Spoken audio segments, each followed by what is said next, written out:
말씀은 사도행전 2장 42절에서 47절의 말씀입니다. 신약성경 190면에 있습니다. 사도행전 2장 42절에서 47절의 말씀을 봉독해 드립니다. 그들이 사도의 가르침을 받아 서로 교제하고 떡을 떼며 오로지 기도하기를 힘쓰니라.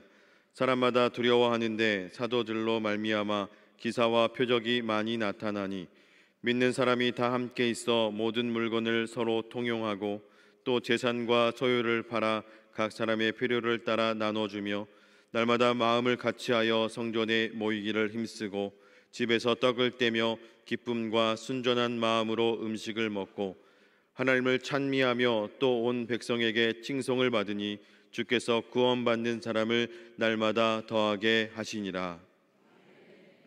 담임 목사님 나오셔서 성령 충만이라는 제목으로 하나님 말씀 선포하시겠습니다. 할렐루야. 옆에 있는 분과 인사 나누시겠습니다. 사랑합니다. 축복합니다. 잘 오셨습니다. 하나님께서 당신을 사랑하십니다. 많이 사랑하십니다. 아멘. 감사합니다. 하나님께서 우리를 많이 사랑하시는 줄 믿습니다. 지난 주일 우리는 함께 오순절 마가다락방에 성령이 강림하신 사건을 함께 나누었습니다. 오랫동안 기다렸고 소망하였고 간절히 기도하였던 대로 하나님이 약속해 주시고 예수님이 약속하여 주신 성령이 마침내 오순절 마가다락방에 임하게 되었던 것이지요. 성령의 바람이, 성령의 불이, 그리고 성령의 소통의 언어가 그들 가운데 임하였고 그들이 완전히 다른 삶을 살아갈 수 있게 되었던 것을 봅니다.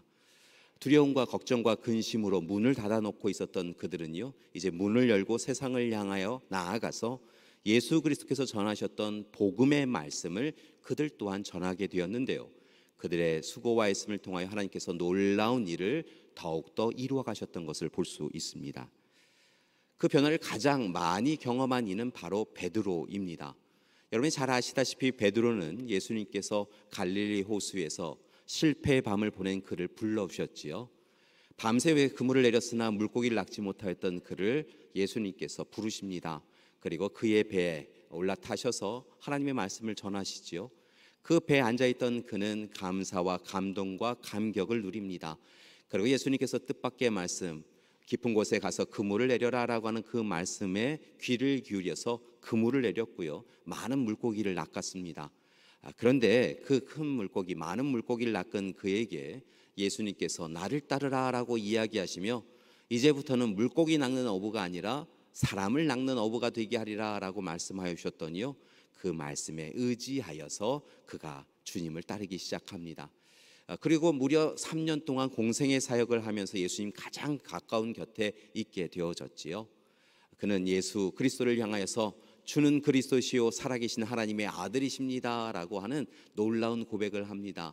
예수님께서도 그 베드로의 놀라운 고백을 들으시고요, 박수를 치시면서 참 잘하였도다 라고 이야기하시며 그의 믿음의 반석 위에 교회를 세우리라 라고 그렇게 이야기하시죠. 그런데 안타까운 것은 그는 또 다른 실패의 밤을 보낼 수밖에 없었다는 것입니다. 예수님께서 하나님의 때가 된 것을 아시고 그리고 겟세마네 동산에서 기도하시다가 마침내 예수님의 적대자들이 보낸 이들에 의하여 잡히십니다. 그리고 마침내 십자가를 향하여 나아가시게 되어지지요. 근데 그날 밤 베드로는 실패합니다. 이전에 물고기를 한 마리도 낚지 못하였던 실패의 밤이 참으로 그에게 힘든 밤으로 기억된다고 한다면 또 다른 실패의 밤은 그를 완전히 무너뜨리게 하였습니다. 그는 예수님께서 자신이 잡힐 거라고, 죽임을 당할 것이다라고 하는 이야기를 들었을 때 절대로 그럴 수 없습니다 라고 이야기하였던 사람이었지요. 그리고 만약에 예수님이 위기에 처하시면 제가 그 자리에 있지 않고 있겠습니다, 다른 사람들은 다 떠나도 나는 절대로 예수님을 떠나지 않겠습니다 라고 그렇게 이야기했던 사람이었습니다. 그런데 그날 밤, 예수님이 잡히시던 그날 밤 그는 도망합니다.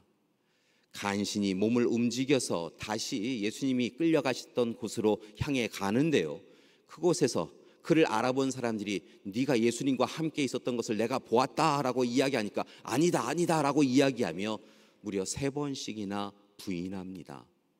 3번씩이나 부인하며 실패의 밤을 보낸 그는 그렇게 절망 가운데 빠질 수밖에 없었던 것이지요.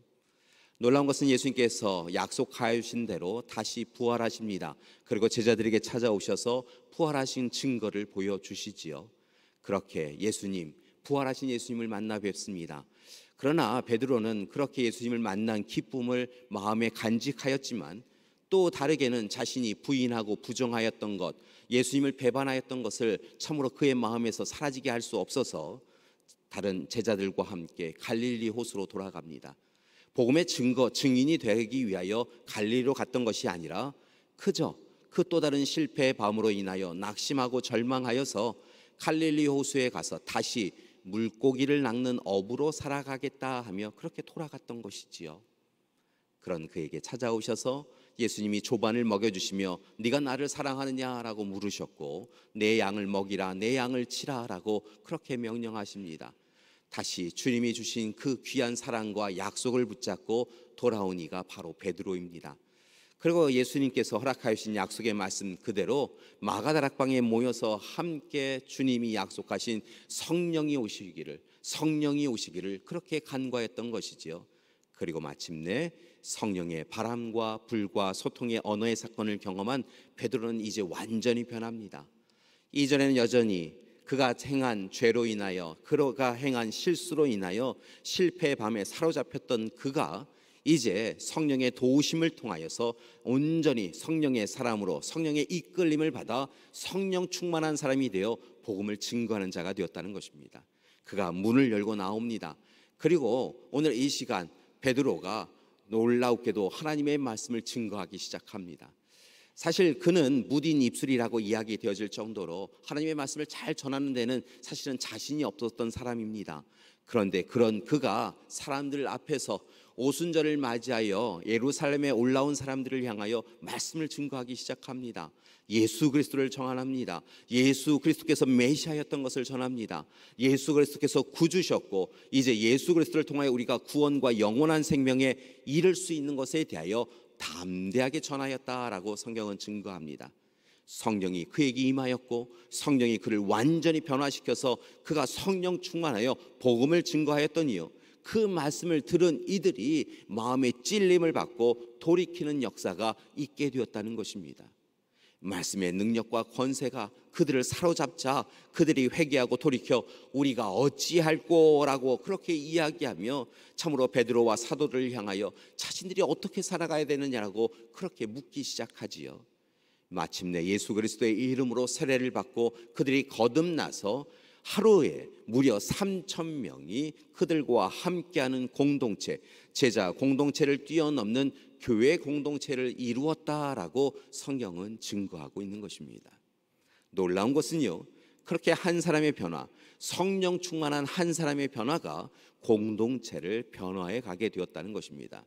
실은 이어지는 말씀들을 보면, 오늘 말씀의 뒷부분을 보면 베드로와 요한이 성전 미문으로 올라가다 안진뱅이가 된 사람, 일평생 안진뱅이로 성전 안에 들어가 본 적이 없던 이에게 우리에게 가진 것 없으나 우리에게 있는 것을 너에게 주노니 예수 그리스도의 이름으로 일어나 걸으라 라고 했더니 그가 일어나 하나님을 찬양하고 성전 안에 들어가 하나님 앞에 예배드렸다라고 하는 표현이 있는데요, 이렇게 한 사람의 변화는 또 다른 사람의 변화로 이어지는 것을 볼 수 있습니다.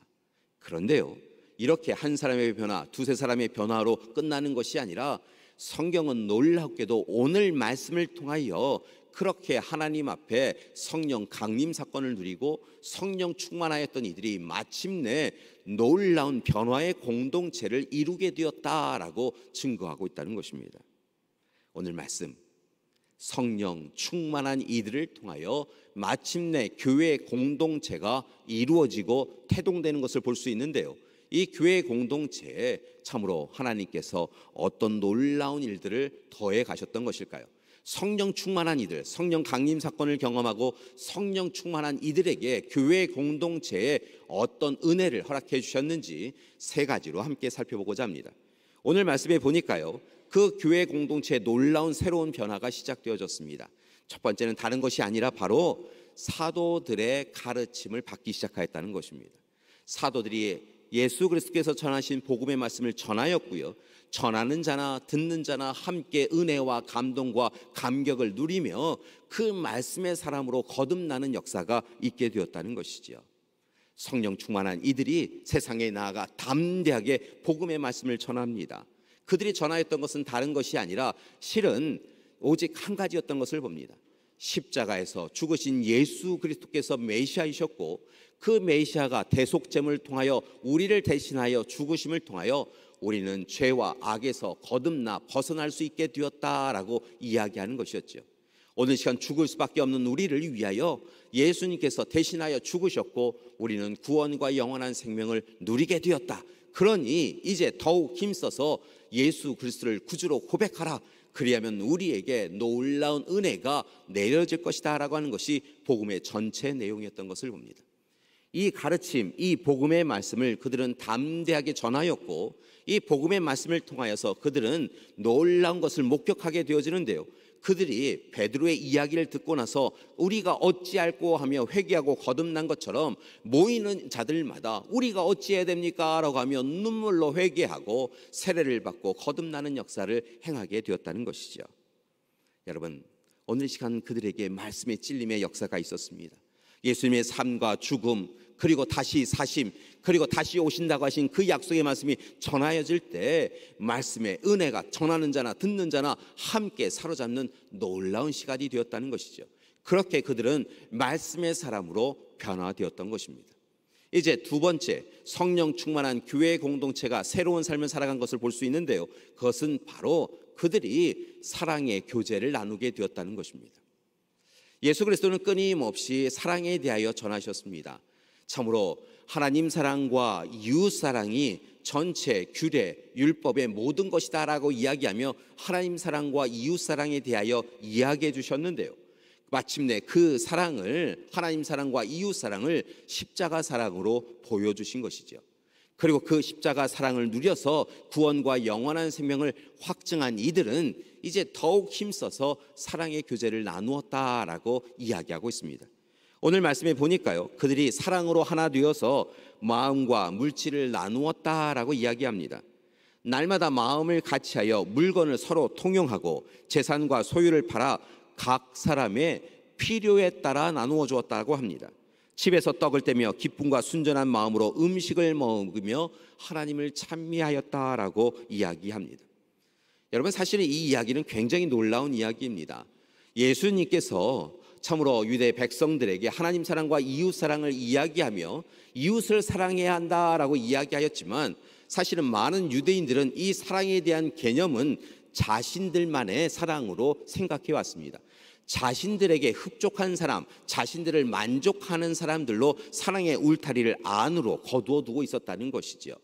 그렇기에 예수님께서 죄인들, 세리를 비롯한 죄인들, 병자들에게 가서 그들과 함께 음식을 나눌 때 어떻게 저 죄인들과 함께 식사를 하냐고, 그들은 우리가 사랑할 존재가 아니다라고 이야기하며 예수님의 사랑에 대하여 거절하고 거부하였던 것이 바리새인과 율법학자들의 모습이었습니다.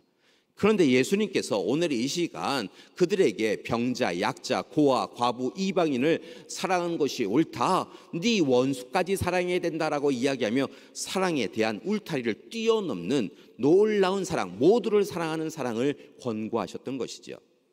예수님이 그 사랑에 대해 이야기하였지만 사실은 제자들도 예수님의 사랑까지는 접근하지 못하였었습니다. 그런데 놀라운 것은요, 오늘 시간 그들이 성령 충만하였더니 그들이 가지고 있는 이 사랑의 한계, 사랑의 울타리의 한계를 뛰어넘는 사랑을 하게 되었다는 것입니다. 이방인과 유대인이라고 하는 이것이 문제가 되지 않았습니다. 남자와 여자 이 구별하고 차별화했던 것이 문제가 되지 않았습니다. 어른과 아이 모두가 사랑하게 되었다는 것입니다. 오히려 예수님처럼 병자, 약자, 소외당하고 가난당하는 자들에게 대해서 오히려 예수님처럼 사랑하는 모습을 보였다는 것이죠. 그들이 몰래 숨겨놓았던, 호주머니에 숨겨놓았던 것도 내어놓아서 각자의 필요에 따라 나누어 주었다는 것입니다. 함께 모여 사랑을 나누는 사랑 공동체로 변화되었던 것이지요. 특별히 46절의 말씀을 보니까요, 떡을 떼었다라고 하는 표현이 있는데 이 말씀이 참 놀랍습니다. 여기서 떡을 떼었다라고 하는 것은 그들이 가지고 온 음식을 그저 사람들이 나누어 가졌다라고 하는 표현을 뛰어넘는 아주 중요한 의미가 있습니다. 이 떡을 떼었다라고 하는 표현은 실은 성찬 예식을 범하였다, 함께 하였다라고 하는 것을 이야기합니다. 그러니까 예수님께서 마지막 만찬 자리에서 제자들과 식사를 나누시면서 이것은 내 몸이다, 이것은 내 피다라고 이야기하셨던 것처럼 그들은 그 성만찬 예식을 기념하고 기억하여서 함께 모여 그들이 가지고 온 떡과 또 포도주를 함께 나누며 이것은 우리를 위하여 흘리신 주님의 몸입니다, 이것은 우리를 위하여 찢기신 주님의 몸입니다 라고 이야기하며 피와 몸을 함께 나누며 우리는 하나이라고, 주님의 몸으로 주님의 십자가 사랑으로 하나가 되었다라고 그렇게 사랑을 확인하고 사랑을 확증시켜 갔던 것을 봅니다. 마지막으로 세 번째, 초대교회 공동체가 성령 충만하여 변화된 삶은 바로 무엇이었냐면 예배 공동체로 기도와 말씀 가운데 사로잡힌 자로 서나가게 되었다는 것입니다. 잘 아시다시피 당시에 예배를 드린다라고 하는 것은 굉장히 큰 모험이 필요하였습니다. 큰 도전이 필요했던 시기였습니다. 예수님이 참으로 십자가에서 죽임을 당하신 이후에 예수님을 따른다라고 하는 이유만으로 많은 사람들이 감옥에 참으로 핍박당하고 억압당하였습니다. 가두어짐을 당하였습니다. 그들이 가지고 있는 것을 빼앗겼습니다. 만약 옆에 집에 있는 사람이 저 옆집의 사람 예수를 믿는 사람이라고 이야기하면 참으로 그의 모든 것을 빼앗김 당하고 때로는 옥에 갇히고 생명의 위협을 받기도 하는 것이 당시의 상황이었습니다. 그런데 그런 가운데 우리는 예수님을 믿습니다라고 하며 모여 예배를 드린다라고 하는 것, 그것은 자신의 생명을 내어놓는 참으로 큰 도전이었다는 것입니다. 그런데 그들이 예배를 드립니다. 오늘 말씀해 보면 성전에 모여서 또 다르게 각자의 집에서 모여서 예배를 드립니다. 정말 힘들고 어려웠던 때는 공동묘지인 카타콤에 모여서 그들이 함께 하나님 앞에 예배 드리는데 소홀히 하지 아니하고 열심히 예배를 드렸다는 것입니다. 영과 진리로 예배를 드립니다. 진실되게 생명을 걸고 하나님 앞에 예배를 드립니다. 참으로 주님이 다시 오신다고 하신 재림의 약속을 기억하고 인내하며 그때까지 우리는 함께 모여 기도해야 된다고, 함께 모여 예배드린다고 하며 서로를 격려하며 모이게 힘썼다라고 성경은 증거하고 있는 것입니다. 그리고 마침내 죽임의 역사, 보이는 죽임의 역사를 뛰어넘는 살림의 역사를 체험하게 되었던 것입니다. 교회 여러분, 이렇게 초대교회 공동체는 변화되어집니다. 성령 강림 사건을 경험하고 성령 충만한 그들이 마침내 하나님 앞에서 오직 사도들의 가르침을 붙잡고 씨름하며 사랑의 교제를 나누고 또한 예배드림에 소홀함이 없게 살아가자 그들 안에 놀라운 변화가 있게 되었고 초대교회 공동체가 확장되어지고 성장하고 성숙해져 갈 수 있었던 것을 우리는 볼 수 있습니다. 자, 그렇다고 한다면 이렇게 초대교회 공동체가 성령 충만하여 아름다운 교회 공동체를 이루었는데요, 이 초대교회 공동체의 전통을 이어가는 현대교회 공동체는 어떠한 모습을 띠고 있습니까? 우리 능곡교회는 어떤 모습의 교회 공동체이냐라는 것입니다. 우리에게 과연 말씀과 교제와 예배 공동체의 모습이 온전히 남아있고 또 이루어가고 있는가, 오늘 이 시간 그렇게 이루어가고 있는가라고 하는 질문입니다. 바라고 하기는 오늘 이 시간 이 말씀에 하나님 앞에 우리는 그렇게 열심히 살아가고 있습니다 결단하고 다짐하며 고백할 수 있는 우리가 되길 소망합니다. 이를 위하여 다시 한번 성령 강림 사건을 누리시고 성령 충만하여서 날마다 성령의 이끄심을 받아 하나님이 기뻐하시는 교회 공동체를 이루어가는 우리가 되길 소망합니다. 이를 위하여 초대교회 공동체처럼 우리 교회 공동체도 세 가지를 이루며 살아가길 소망합니다. 첫 번째는 무엇보다 말씀 공동체로 서나가길 원합니다. 말씀을 깊이 묵상하셔야 합니다. 읽고 듣고 묵상하셔야 합니다. 말씀을 깊이 생각하고 말씀이 삶을 이끌어가는 그런 삶을 살아가야 한다는 것입니다. 말씀과 삶이 별개로 되어진 그런 삶이 아니라 말씀 자체인 삶이 되어야 한다는 것입니다. 우리가 말씀을 읽을 뿐만이 아니라 말씀이 우리를 읽도록 이끄는 삶을 살아가야 하는 것입니다. 성령 충만한 삶은 다른 삶이 아니라 말씀이 우리를 이끌어가는 것에 순종하며 예 그리하겠습니다라고 하며 살아가는 삶이 바로 교회의 삶이 되어야 될 줄 믿습니다. 안타까운 것은 분주한 현대인들은 하나님의 음성에 귀를 기울이지 않는다는 것입니다. 하나님의 말씀을 알기는 합니다. 하나님의 말씀을 날마다 매스 미디어를 통하여서 귀로 듣고 귀로 흘려보내기는 합니다. 그래서 어렴풋이 압니다. 그런데 그 말씀이 진짜 우리에게 주는 놀라운 은혜의 권세와 능력은 우리가 소유하지 못할 때가 너무도 많더라는 것입니다.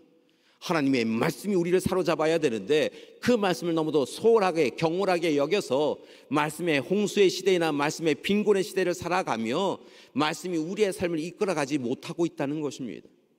다시 말씀 앞에서는 우리가 되길 소망합니다. 말씀이 우리를 사로잡도록, 말씀의 은혜가 우리를 사로잡도록 날마다 기도하며 살아가는 우리가 되길 소망합니다. 사랑하는 여러분, 부탁드립니다. 말씀이 약속한 복만 요구하지 마시고 말씀대로 살아가는 우리가 되길 소망합니다. 성경의 말씀에 보니까 그런 말씀들이 있더라고요. 구하라, 찾으라, 그러면 하나님께서 이루어 주신다라고 이야기하시는 말씀이 있습니다.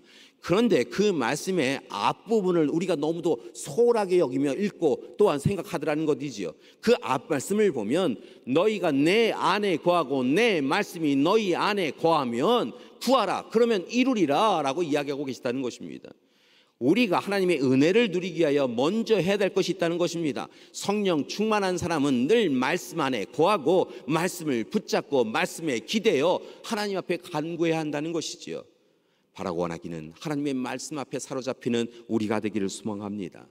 말씀을 읽고 듣고 묵상하십시오. 말씀을 연구하십시오. 성경 공부에 참여하십시오. 그래야 말씀이, 잘못된 말씀이 우리를 혼란하게 만들더라도, 이단이 우리를 힘겹게 하더라도 하나님의 말씀은 그렇게 이야기하는 것이 아닙니다, 하나님의 말씀은 이와 같습니다라고 이야기할 수 있게 되어줄 줄 믿습니다.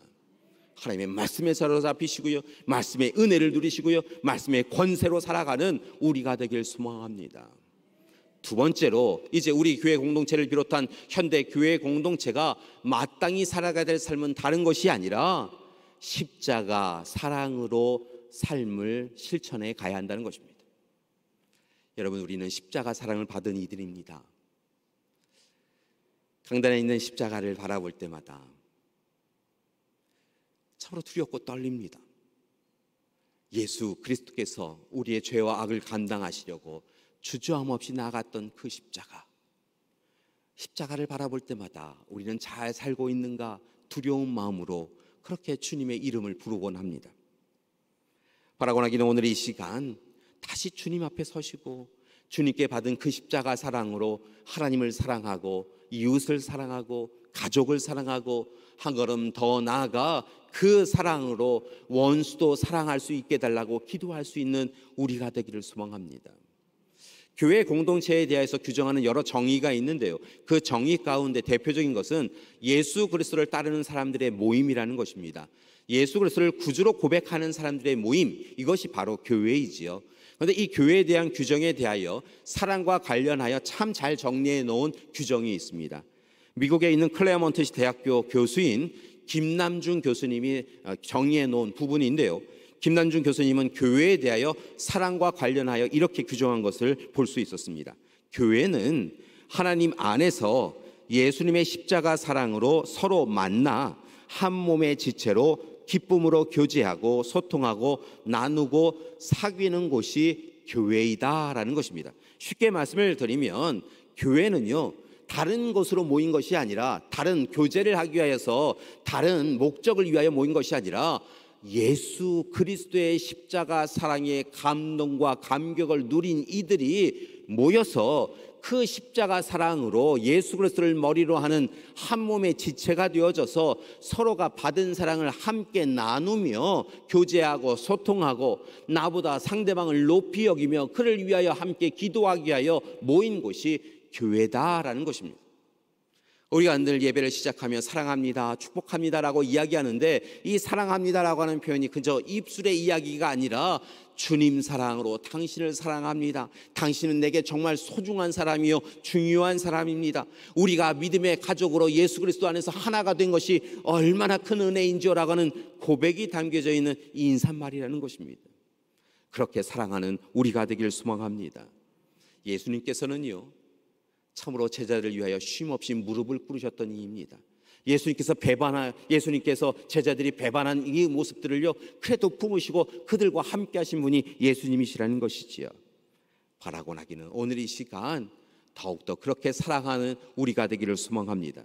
서로가 다르다라고 하는 이유로 차별하고 배제하고 혐오하는 것이 아니라 서로가 다름이 오히려 나에게는 축복의 이유가 될 수 있다라고 이야기하며 서로 상대방을 품고 그를 위하여 더욱 간절히 기도하는 우리가 되어야 한다는 것이지요. 특별히 주님이 그렇게 하셨던 것처럼, 주님이 그렇게 사랑하셨던 것처럼 병자와 약자와 가난한 자, 많은 이들에게 소외당하고 아픔당하는 이들을 그리스도인은 주님 사랑으로 사랑함을 통하여 함께 품고 믿음의 가족이 되어야 될 줄 믿습니다. 마지막으로 세 번째, 오늘 이 시간 부탁드리는 것은 더욱 힘써서 사명자로 살아가시라는 것입니다.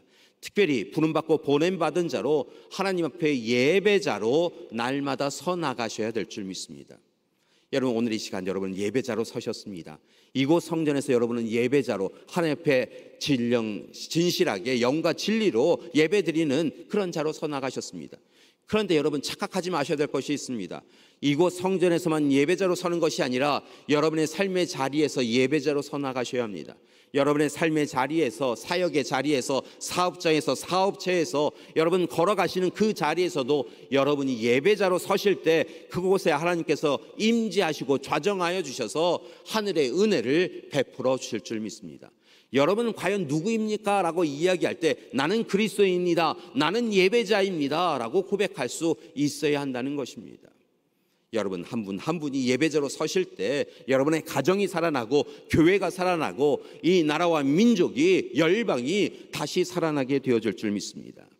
따라서 바라고 나기는 하나님께서 세우신 동역자로, 사명자로, 창조와 구원과 또 다르게 이 세상을 운영해가는 동역자로 무엇보다 하나님께서 허락하신 사명을 감당하기 위하여 날마다 예배자로 서 나가는 우리가 되길 소망합니다. 여러분 예배 자리에 참관자가 되지 마십시오. 예배 자리에서 하품하지 마십시오. 예배 자리에서 진실되게 최선을 다하여 하나님을 만나시고 하나님의 은혜를 누리시고 날마다 하나님 주시는 새로운 소명과 사명으로 살아가시는 여러분이 되기를 소망합니다.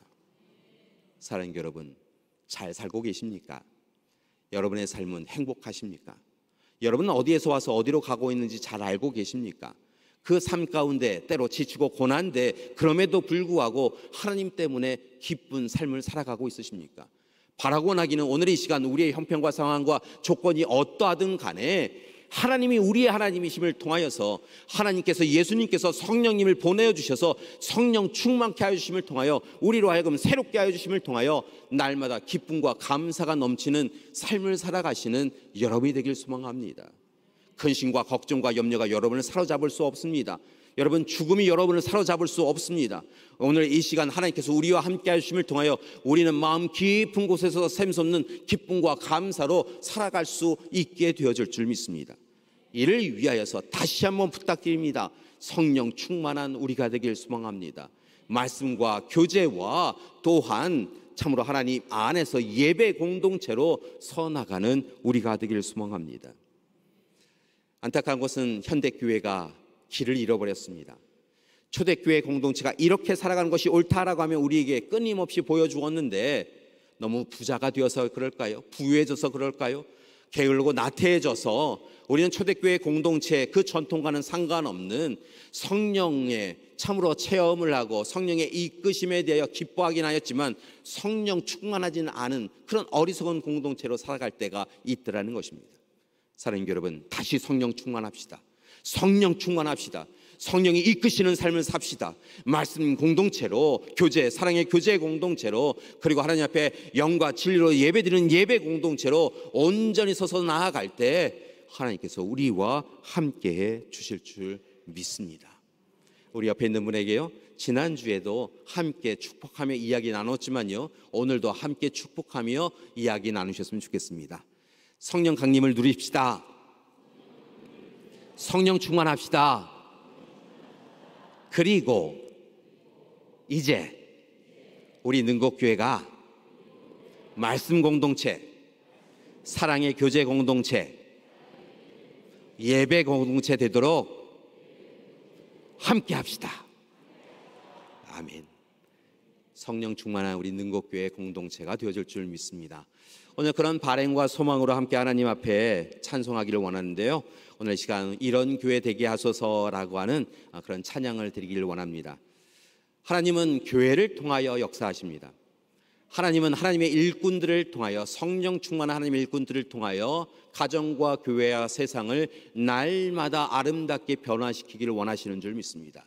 이제 성령 충만한 우리 능곡 교회가 가정과 교회와 세상을 살리는 일을 열심히 감당해 가기를 소망합니다.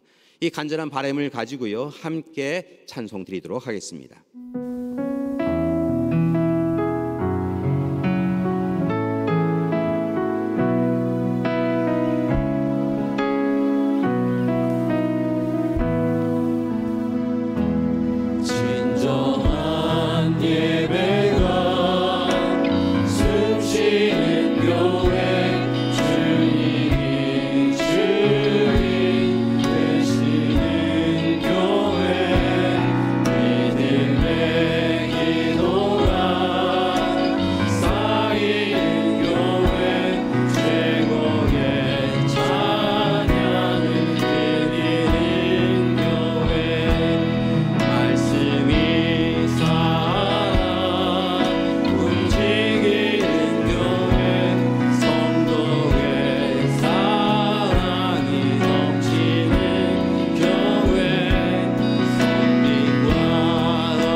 다시 한번 부르도록 하겠습니다. 진정한 예배가, 진정한 예배가 숨쉬는 교회, 주님이 주님 계시는 교회, 믿음의 기도가 쌓이는 교회, 최고의 찬양을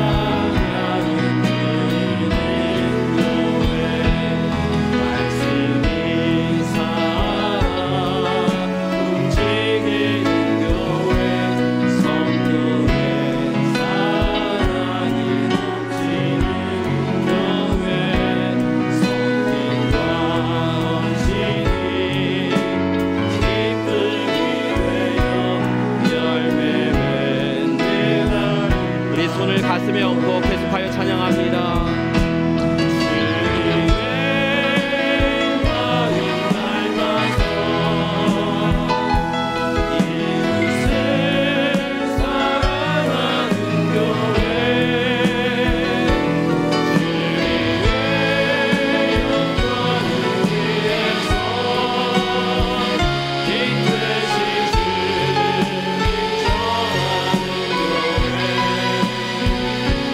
사랑의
사랑하는 능곡교회가 주께서 사랑하는 능곡교회가 이런 교회. 다시 한번 고백할까요? 주께서 사랑하는 능곡교회가 주께서 사랑하는 능곡교회가 이런